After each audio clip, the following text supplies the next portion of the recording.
Assalomu alaykum. Bizning navbatdagi zakazimiz tayyor bo'ldi. Ushbu xonadonimizga shkop qilib berdik.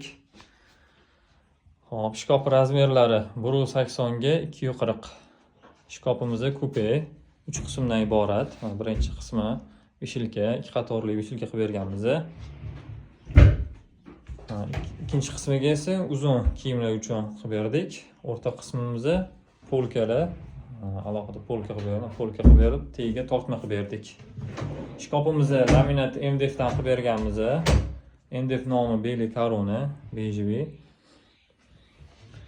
Hop, tepalariga antirsol qilib berdik. Bemalol narsalarni joylab foydalanish mumkin. Yaxshi mexanizmlardan qo'yib berdik. Turetskiy mexanizmlardan.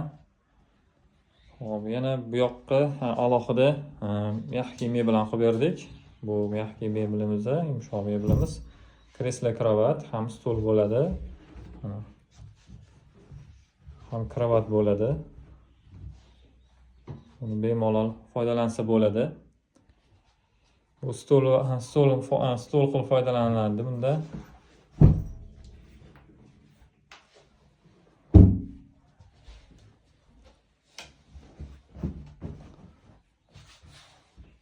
Ochilib, yana telardan kravat bo'ladi bu.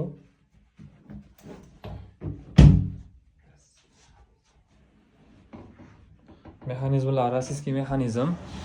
Turganinglardek. Materiallari polsha material. Mana bemalol yotib kravat sifatida foydalaniladi. Bundan ikkita qilib berganmiz. Shunaqa xizmatlar kerak bo'lsa, bemalol aloqaga chiqarasizlar.